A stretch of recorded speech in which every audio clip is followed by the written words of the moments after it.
अच्छा, कोई बात नहीं बेटा, कोई बात नहीं। ओके। हेलो बच्चों, हेलो, कैसे हो आप लोग? सर अच्छे हैं। अच्छे हैं, सर बहुत अच्छे। बढ़िया। गुड बेटा।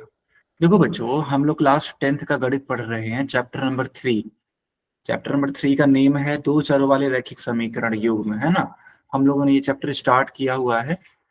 पिछली क्लास में हम लोगों ने दो चरों वाले रैखिक समीकरण का व्यापक रूप सीख लिया था। देखो बच्चों, जो दो चरों वाले रैखिक समीकरण का व्यापक रूप होता है वो कुछ इस तरीके का होता है। A x plus b y plus c बराबर 0। जहां पे जो ए बी और सी देख रहे हो, यह एक वास्तविक संख्या। हाँ, रियल नंबर्स हैं, है ना, रियल नंबर्स हैं। और कभी भी ए और बी 0 के बराबर नहीं हो सकते। बताओ, क्या यहाँ तक समझ में आया आप लोगों को? Yes sir. Yes sir. Yes sir. ठीक है, बहुत बढ़िया, बहुत बढ़िया। तो ये दो चरों वाले रैखिक समीकरण है। अच्छा, हम लोगों ने इसको तुलना करके ए बी और सी की वैल्यूज को भी निकालना सीख लिया था। जैसे मान लो लिखा हुआ है 3x is equals to 5y minus का 9। तो क्या मुझे कोई बता सकता है कि ए का मान क्या है, बी का मान क्या है, और सर ए 3 है, बी का मान -5 है, सी का मान 9 है। अच्छा, एक काम करिए, सब लोग चैट में लिखिए। अब चैट में लिखिए बेटा, चैट में लिखोगे ज्यादा बढ़िया रहेगा। सब लोग का आंसर मैं देख लूंगा ना। ए की वैल्यू, बी की वैल्यू और सी की वैल्यू।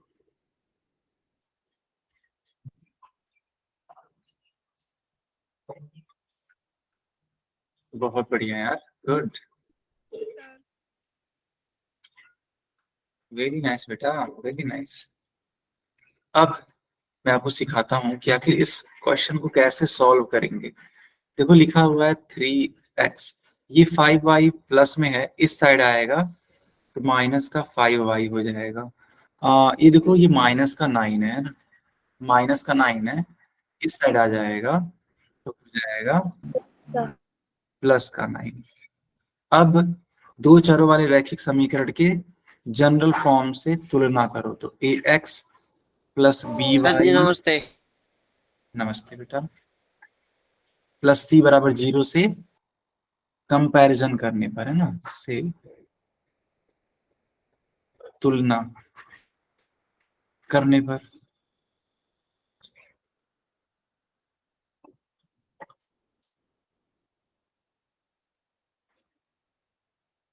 होगा क्या। देखो, तुलना करोगे तो आप पाओगे कि जो ए का मान है वह किसके बराबर, 3 के। गुड बेटा। बी का मान बताओ। सिर्फ -5 यस। और सी का मान +9। 9। प्लस का 9। सबको आ गया समझ में बच्चों? जल्दी बताओ हमें, यस सर। सर। आगे बढ़े अब। Yes sir. Okay, yes sir. चलो बच्चों, आज हम लोग क्या सीखने वाले हैं। तो जो आपने दो चरों वाले रैखिक समीकरण सीखा था ना, जैसे मान लो एक तो आपने सीख लिया था ऐसे a1x plus b1y plus c1 बराबर 0, तो ये पेयरिंग में है एक तरीके से, है ना? तो एक समीकरण मान लो ये है। दूसरा समीकरण हम लोग ऐसे बना रहे थे a2x plus b2y plus C2 बराबर 0। c0, है ना, इस तरीके से लिख रहे थे। तो हमें करना क्या है, हमें इंडिविजुअली इन लोगों का ग्राफ खींचना है। क्या खींचना है? ग्राफ। ग्राफ। यस। और ग्राफ को हिंदी में बोलते हैं लेख। आलेख। हमारे सिलेबस से कटे हुए हैं। कोई बात नहीं बेटा, इसको पहले देखो, है ना, ये बेसिक चीजें हैं, इसके बिना चल पाना थोड़ा मुश्किल है, तो इसके लिए मैं इसको सिखा रहा हूँ, ठीक है। एक बेसिक समझ होनी चाहिए बेटा। आया समझ में कि नहीं आया? Yes sir. Yes sir. Okay, चलिए। तो अब हम लोग ग्राफ के बारे में सीखेंगे। मुझे उम्मीद है आप लोगों ने हेडिंग लगा ली होगी। आगे कंटिन्यू करते हैं फिर। देखो लिखा हुआ है कि जो दो चरों वाला रैखिक समीकरण होता है ना, यानी कि इसकी बात हो रही है, देखना, a x plus b y plus c बराबर 0, इसकी बात हो रही है। तो ये जो लिखा हुआ है ना, दो चर वाला रैखिक समीकरण, अगर आप इसका ग्राफ खींचो तो ग्राफ खींचने पे जानते हो क्या आता है? एक सरल रेखा आती है। कौन सी रेखा आती है? सरल रेखा। यस, सरल रेखा। सरल रेखा का मतलब होता है सीधी रेखा। रेखा। सरल रेखा का मतलब क्या होता है बच्चों? सीधी रेखा। गुड बेटा, सीधी रेखा। ठीक, तो आपने एक पॉइंट सीख लिया। अब जो ही आपने यह एक पॉइंट सीखा, तुरंत आपके लिए एक प्रश्न दे दिया गया कि समीकरण 2x प्लस वाई बराबर 8 का ग्राफ क्या होगा। ठीक है, हमें 2x प्लस वाई बराबर 8 का क्या खींचना है? आलेख। यस, आलेख खींचना है। आलेख को इंग्लिश में बोलते हैं ग्राफ। तो क्या सब बच्चे रेडी हैं सीखने के लिए कि इसका ग्राफ कैसे बनाएंगे? यस। Yes sir. ओके, बहुत बढ़िया, बहुत बढ़िया। तो बच्चों देखो, जैसे जैसे मैं आपको सिखाता जाऊंगा वैसे वैसे आप लोग करना। ठीक, देखो आगे बढ़ने से पहले, क्या आप लोग ग्राफ पेपर को जानते हो कि ग्राफ पेपर क्या होता है? Yes sir. आपने देखा भी होगा ग्राफ पेपर, है ना? इनफैक्ट आपने यूज भी किया होगा कई बार। देखो, अगर आप ग्राफ पेपर में इस तरीके से दो लाइंस खींचो जो एक दूसरे को 90 डिग्री पे काटती हो, है ना, यानी एक दूसरे पे लंबवत हो, तब इस वाले एक्सिस को बोलते हैं यक्स एक्सिस। ऊपर वाले को वाई एक्सिस। बहुत बढ़िया, ऊपर वाले को वाई एक्सिस। ठीक, नीचे वाला जो होता है बेटा वह वाई का निगेटिव पार्ट होता है, तो यहाँ पे लिख देंगे वाई डैश एक्सिस। कुछ कुछ किताबों में आप इसको ऐसे भी देखोगे, माइनस वाई एक्सिस। समझ रहे हो बच्चों? यस सर, क्योंकि नीचे साइड माइनस आपकी जाएंगे। तो बिल्कुल, माइनस आएंगे। बिल्कुल सही बेटा। और इस साइड देखो यक्स डैश एक्सिस बोलते हैं, या माइनस फिर वाई एक्सिस नहीं, एक्स एक्सिस बोल। माइनस का यक्स एक्सिस भी बोल सकते हैं। बताओ, ये पूरी की पूरी चीज आपको समझ में आई कि नहीं आई? जल्दी बताओ। Yes sir. बहुत बढ़िया यार, गुड गुड। चलो, अगर इतना समझ में आ गया तो आपका जो बेसिक चीज है ना, वो क्लियर हो गया। अब देखो, एक चीज और जानने की जरूरत है। अगर आप इस साइड जा रहे हैं, यानी राइट हैंड साइड जा रहे हैं, तो इस साइड की दूरियां होती हैं पॉजिटिव। कैसी होती हैं? पॉजिटिव। और ऊपर की तरफ भी जाते हो ना, तो ऊपर की तरफ की पॉजिटिव। दूरियां होती हैं, वह भी दोनों क्या होती हैं? आपस में पॉजिटिव होती हैं। लेकिन अगर लेफ्ट साइड में जाओगे तो यहाँ की दूरियां कैसी हो जाएंगी? नेगेटिव। और नीचे की तरफ की? नेगेटिव। आगे बढ़ जाएं। Yes sir. ओके, अब आप सामने की तरफ एक ग्राफ पेपर देख पा रहे हैं, है ना? हमें 2x प्लस वाई बराबर 8 का क्या खींचना है? ग्राफ खींचना है। देखो यहाँ पे इस तरीके से ग्राफ बनाया है, लेकिन मैं आपको सिखाऊंगा कि आखिर ये ग्राफ आएगा तो आएगा कैसे। मैं ये आपको ये सिखाऊंगा, ठीक है? चलो सीखते हैं। क्या हम लोग का ग्राफ कुछ इस टाइप में आ रहा है? तो सबसे पहला काम, आप एक ऐसे बॉक्स बनाएंगे।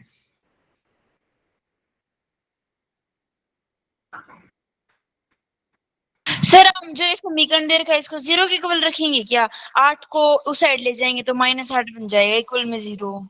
अभी देखो उसका कोई मतलब नहीं है बेटा, इसलिए मैंने उसको उस साइड नहीं भेजा है। जब उस चीज का काम हमें पड़ेगा तब हम वैसा करेंगे, अभी के लिए ऐसे ही रहने दो, ठीक है बेटा? इनमें एक्स और वाई की वैल्यू रखेंगे ना सर? यस, देखो आप पहले इस तरीके से एक बॉक्स बनाओगे। समझ में आया? Yes sir. ठीक है, इस बॉक्स को बना करके सबसे पहले यक्स का मान आप 0 रखोगे। और जब एक्स का मान 0 रखोगे तो एक्स के 0 के मान के लिए आप वाई का मान निकालोगे, और फिर वाई का मान 0 रखोगे, और वाई के 0 मान के लिए एक्स का मान निकालोगे। क्या आपको थोड़ा प्रोसेस समझ में आया? प्रोसेस क्या है? Yes sir. Yes sir. Yes बहुत सर। बढ़िया, बहुत बढ़िया। ठीक है, एक्स की जगह पर 0 रखेंगे तब यस, पहले x की जगह पे 0 रखेंगे और हम मान निकालेंगे। चलो निकालते हैं सब बच्चों के लिए। बच्चों कुछ ज्यादा छोटा नहीं हो गया ना, दिख रहा है? Yes sir. ओके, सबसे पहले ऐसे लिखेंगे कि जब जब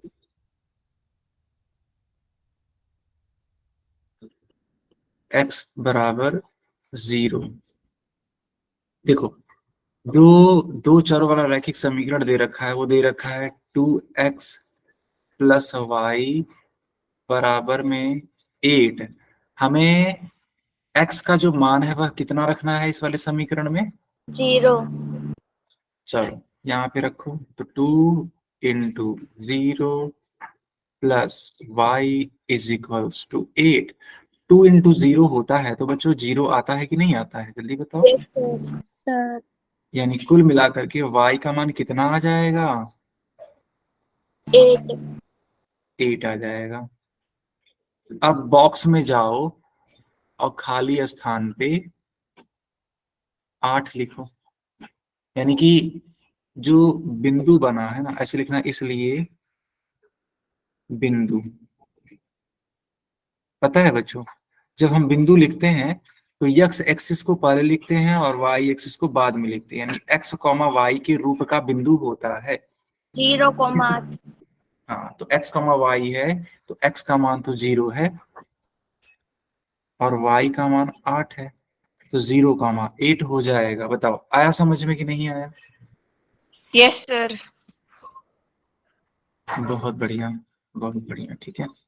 0 का मान 8 हो गया, चलो बहुत अच्छी बात है। अब देखो रुकेंगे नहीं, है ना, रुकना नहीं है। अब क्या सर करना है? हाँ जी, सर सर हम 0 के अलावा कोई और की संख्या ले सकते हैं, जैसे 1, बिल्कुल ले सकते हैं, -1। बिल्कुल ले सकते हैं बेटा, बिल्कुल ले सकते हैं। बस प्रॉब्लम क्या है कि उससे हम लोग का कैलकुलेशन बढ़ जाएगा। कैलकुलेशन को कम करने के लिए सबसे बेस्ट विकल्प है 0, क्योंकि 0 चीजों को खत्म कर देता है। जैसे मान लो अगर आप 1 करोड़ में 0 का मल्टीप्लाई कराओगे तो आंसर क्या आएगा? 0। और और अगर 1 करोड़ में सिर्फ 2 का गुणा करा दो तो उत्तर क्या आएगा? सर बढ़ जाएगी बढ़ कैलकुलेशन। जाएगी, यानी कि 2 करोड़ हो जाएगी, क्योंकि 1 करोड़ भी पूरा करा रहे हैं 2 का, तो 2 एक कम 2 यानी कि 2 करोड़ हो जाएगा। बताओ 0 कितना आसान कर देता है चीजों को, बताओ है कि नहीं? Yes yes sir. इसलिए हम 0 मान रहे हैं। अगर आपको मन करता है कि 1 मान लें, 2 मान लें, 10 मान लें, तो बेटा मान सकते हैं, लेकिन आपका कैलकुलेशन बढ़ जाएगा। क्लियर है? Yes sir. ओके, सर अगर 0 रखने पर कैलकुलेशन नेगेटिव आती है तो?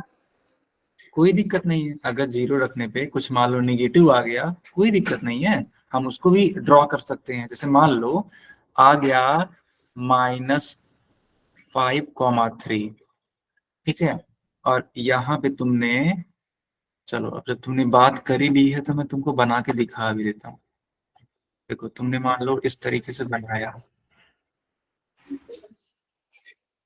ऐसे बनाया, इसका मतलब ये है कि हमको एक्स एक्सिस पे कितना जाना है? -5, यानी कि ये जो 0 है यहाँ से चलना स्टार्ट करो तो 1, 2, 3, 4, 5, एक पॉइंट यहाँ आ गया।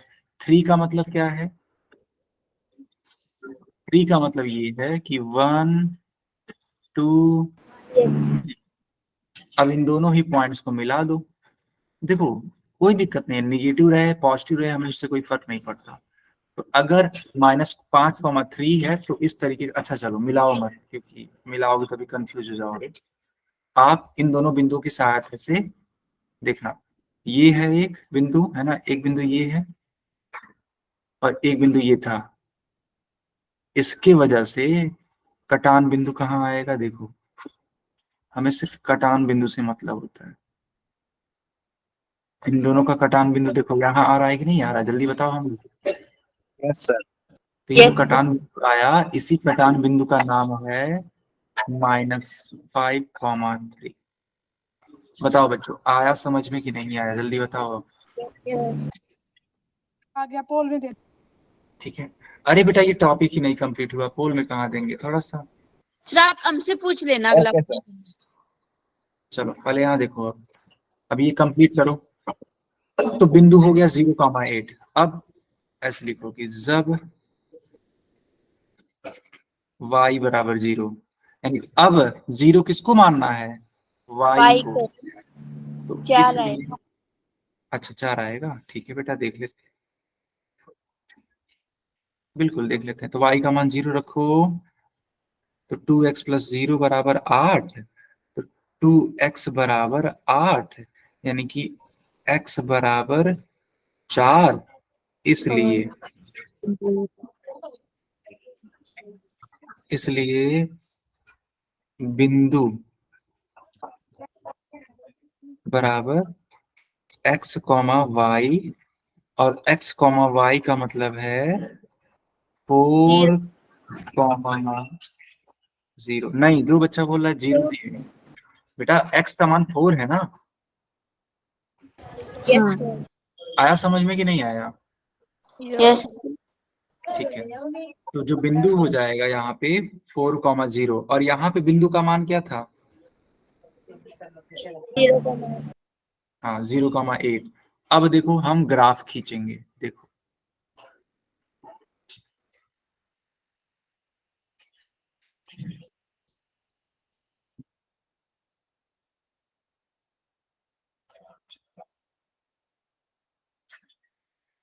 चलो मान लो हमने ऐसे बना दिया, जगह की थोड़ी कमी लग सकती है।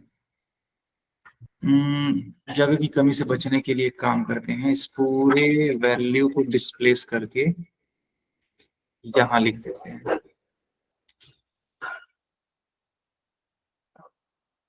कोई दिक्कत तो नहीं है बेटा? No sir. No, sir.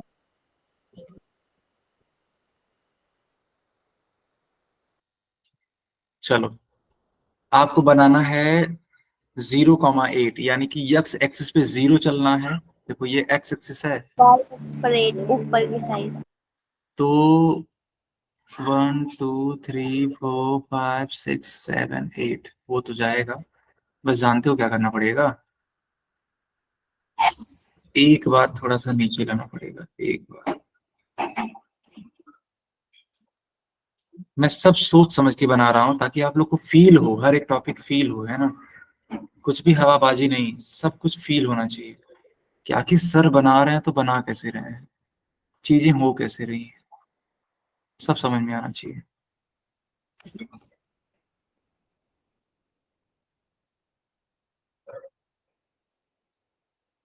तो यहाँ तक समझ में आया कि नहीं आया? Yes sir. अब देखो हमें x एक्सिस पे 0 चलना है, तो 0 चल दिए, और y पे 8। देखो 1 2 3 4 5 6 7, और ये रहा 8। और हमें एक बिंदु और बनानी है 4,0। ठीक है, देखो ये जो है ना, ये वाला बिंदु, ये वाला बिंदु आपका हो गया, ये वाला बिंदु जो मैंने ब्लैक पेन से बनाया, ये हो गया आपका 0,8। अब 4,0 बनाओ, देखो तो 1 2 3 4,0, यानी ये आपका हो जाएगा 4,0। इन दोनों ही पॉइंट्स को मिलाओ, चलो।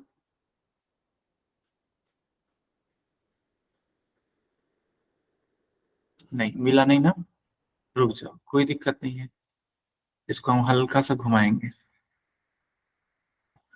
बिगड़ जाएगा क्या ये?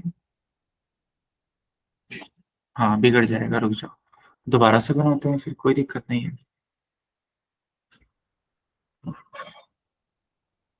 अभी ठीक है बेटा, देखो अभी ठीक है। Yes sir. तो मैंने ये जो ग्रीन पेन से बनाया ना, यही है आपका ग्राफ। किसका ग्राफ? तो बेटा ये ग्राफ है 2x कमा y बराबर 8। यस बताओ पूरा का पूरा क्वेश्चन समझ में आया कि नहीं आया? Yes sir. तो नोट कर लो, अगर समझ में आ गया बेटा तो नोट करो जल्दी से।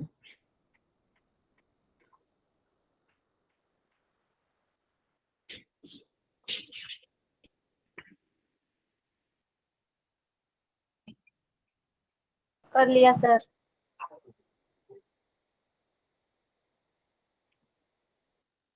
Okay, yes sir. आगे बढ़े फिर। Yes sir. ओके बेटा, आगे बढ़ते हैं।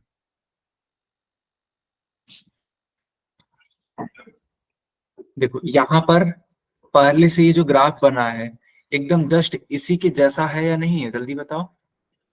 सर इसी के जैसा है ना, बिल्कुल बिल्कुल। चलो अब हम आगे बढ़ते हैं।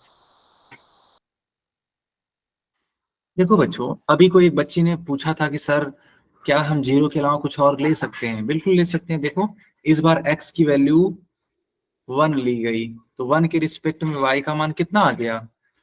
6 आ गया। आप चेक भी कर सकते हो कि सर ये सही लिखा है कि गलत लिखा है। चलो चेक कर लो। चलो x का मान 1 रखो, तो x की वैल्यू 1,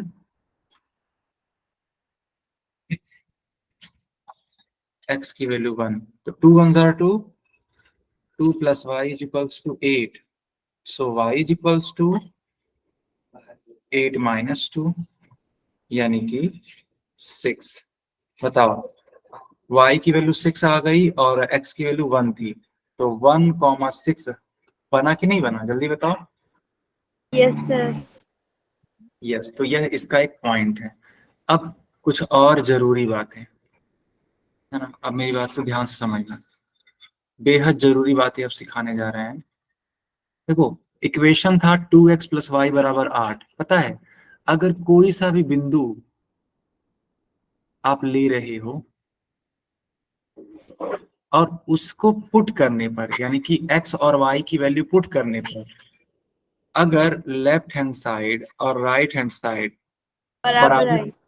हाँ बराबर आ जाते हैं, इसका मतलब ये होता है कि वो जो बिंदु है ना वह दिए गए ग्राफ पर स्थित है। अगर आपको ये चेक करना है कि क्या 1,6 दिए गए ग्राफ पर स्थित है कि नहीं है, तो क्या करेंगे, देखो जल्दी से देखो बेटे, बहुत इंपॉर्टेंट चीज बता रहे हैं। जैसे आपको चेक करना है कि 1,6 2x प्लस वाई बराबर 8 वाले ग्राफ सर पर। ये हमारा सर राइट है फिर रॉन्ग उसको चेक करने के लिए है ना। हाँ जी बेटा, यहाँ पे वैल्यूज पुट करके लेफ्ट हैंड साइड और राइट हैंड साइड चेक करेंगे। चलो x की वैल्यू 1 रखो, y की वैल्यू 6 रखो, और ये तो 8 है पहले से। 2 1 जार 2, 6, और ये रहा 8। 6 एंड 2 मिलकर के 8 होता है कि नहीं होता है, जल्दी बताओ। Yes sir. तो इसका मतलब ये हुआ कि जो लेफ्ट हैंड साइड है क्या वह राइट हैंड साइड के इक्वल हुआ? Yes sir. तो अगर ऐसा हुआ तो ये जो पॉइंट है क्या इस दिए गए ग्राफ पर स्थित होगा? Yes sir. चलो बहुत बढ़िया। अच्छा, एक बच्ची ने पूछा कि सर ये जो ग्राफ आपने खींचा हुआ है यह एक ही इक्वेशन का है? जी हाँ बेटा, ये मात्र एक ही इक्वेशन का है। अगर एक और इक्वेशन लिए होते ना तो उसका भी कुछ ना कुछ ग्राफ होता। जैसे मान लो एक और इक्वेशन लिए होते बेटा, तो उसका कुछ और ग्राफ बन सकता था, कुछ भी बन सकता था, वो उस इक्वेशन पे डिपेंड करता है। बेटा आपको आया समझ में जिसका डाउट था, निशु के नाम सर से? हाँ जी बेटा। सर कोऑर्डिनेट जो है वो हम 3 से कम भी ले सकते हैं क्या? क्या बोल रहे हो? जो आपने कोऑर्डिनेट लिए हैं वो 3 हाँ से कम भी ले सकते हैं? हाँ पॉसिबल है कि 2 भी ले सकते हैं ना, 2 से भी बन जाएगी ना? बिल्कुल बन जाएगा बेटा, बिल्कुल। 3 से कम ले लो, कुछ भी कोई दिक्कत नहीं है। 1 ले लो, 2 ले लो, 3 ले लो, है ना, कोई इशू नहीं है उसमें। और कोई प्रॉब्लम?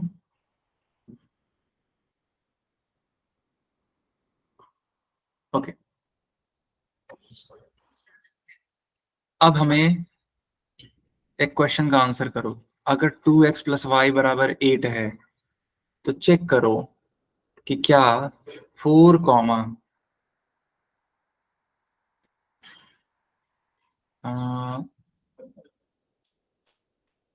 ऐसे चेक करो क्या 4,0 दिए गए इक्वेशन के ग्राफ पर स्थित है कि नहीं है। चेक करो तो जरा। Yes sir. सर है। बाकी लोग बताओ।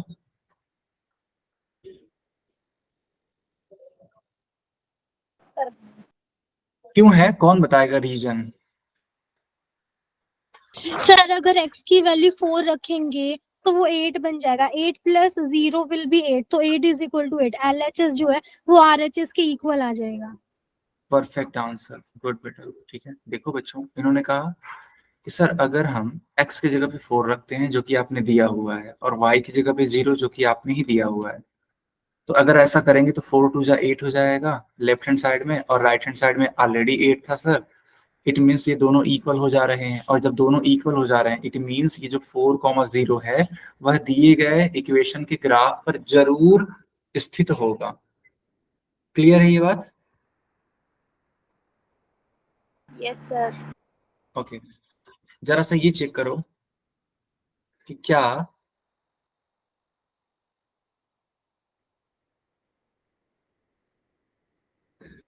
2,3 दिए गए ग्राफ पे स्थित हो सकता है कि नहीं।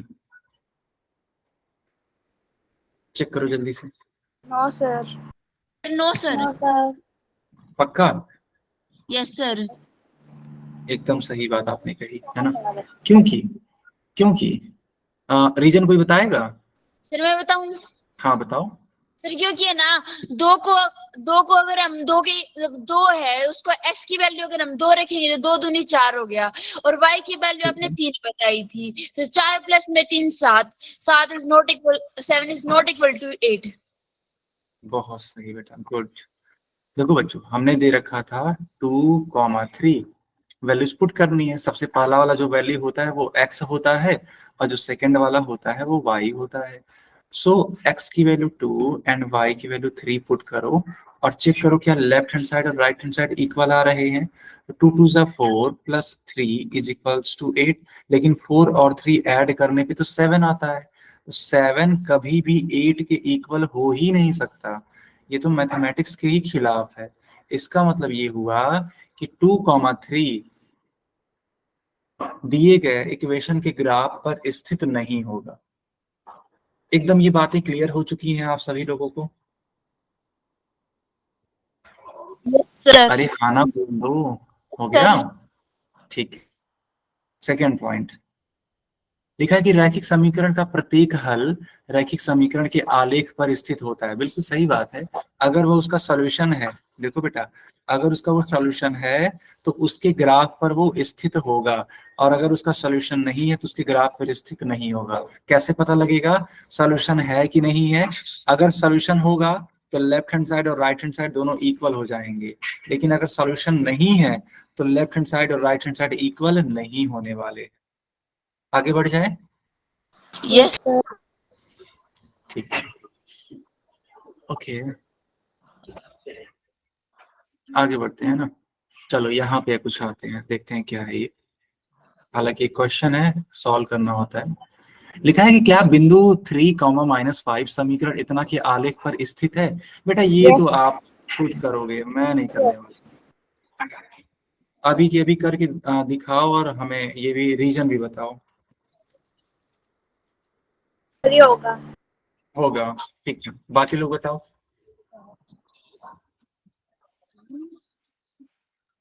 चेक करो 3,-5 दिए गए आलेख के ग्राफ पर होगा। क्या लेफ्ट हैंड साइड और राइट हैंड साइड इक्वल आ रहा है? Yes sir. तब तो ठीक है। जरा हम भी देख लेते हैं। देखो पॉइंट्स दे रखे हैं 3,-5, यानी x की जगह पे 3 रखना है। सर होगा इक्वल।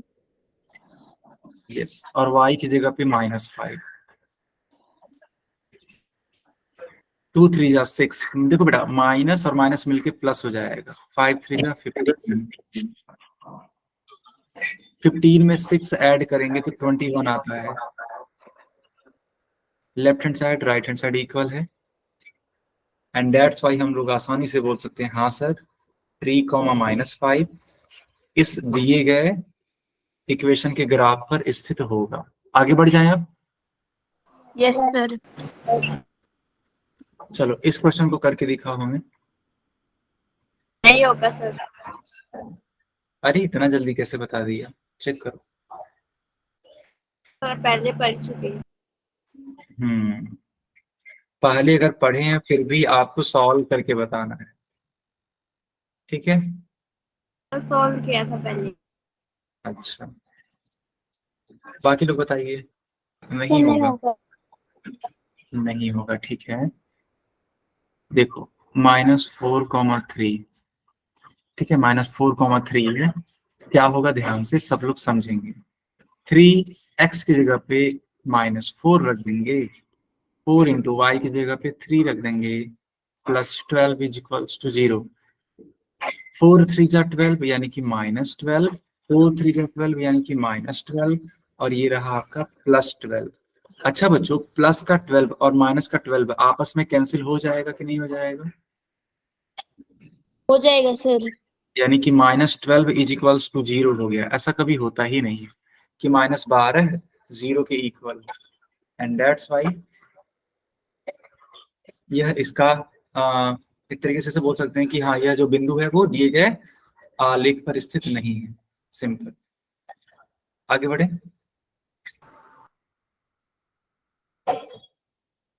Yes sir. अब कुछ प्रश्नों को पूछें आप लोगों से, बहुत हल्के फुल्के प्रश्न होंगे वो, ठीक है। देखो जैसे जैसे मैंने सिखाया है वैसा वैसा ही काम करना है। आपको चेक करना है कि क्या 2, 3 इस दिए गए इक्वेशन के ग्राफ पर स्थित होगा कि नहीं होगा। बताओ, सबसे पहले ये बताओ, क्या इस टाइप का हमने क्वेश्चन करवाया है आपको एग्जाम्पल में? ठीक है, फिर करके दिखाइए हमें, लेकिन सही करना बच्चों, है ना। सर पोल में आंसर करना है। जी हाँ बिल्कुल सही, आपने पहचाना, पोल में आंसर करना है बेटा। सर पोल ऑन कर दो। ओके।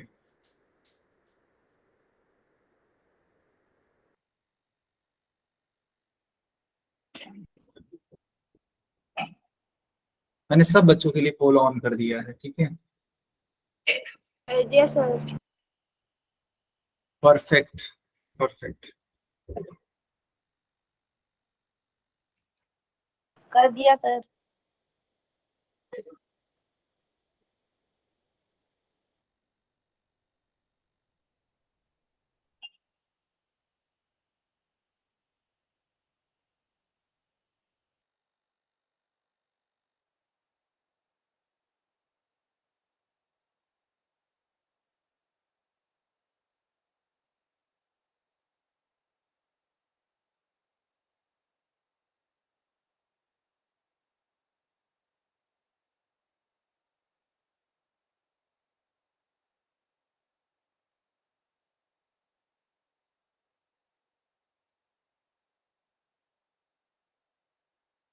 बाकी बच्चे भी करके दिखाइए। यस, मैं देख पा रहा हूं कि 19 में से 16 लोगों का ठीक है, 3 लोगों का ठीक नहीं है।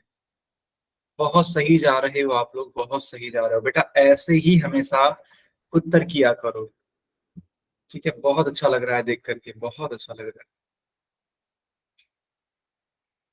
है ना। तुक्केबाजी एकदम से खत्म कर दो इस क्लास से, है ना। देखो अब जैसे ही मैंने आपकी तारीफ की, आप लोगों ने गलतियां करना स्टार्ट कर दिया। ये क्या बात हुई? जैसे ही मैंने आपकी तारीफ की आप तुरंत बिगड़ गए। 17 पेपर लग गया क्या हुआ बेटा? सर, ऑप्शन सी पर लग गया गलती से। ओहो, क्यों लग गया? जबकि लगना तो नहीं चाहिए था, सही आंसर आना चाहिए था, है ना। देखो इन सब छोटी छोटी चीजों का ध्यान रखा करो। आपको लगता है ये बहुत छोटी छोटी चीजें हैं बेटा, लेकिन यही सारी चीजें आगे चल करके बहुत परेशानी खड़ा करती है ना। बहुत परेशानी खड़ा करती हैं। क्यों? क्योंकि ये सारी चीजें आपके लिए एक तरीके से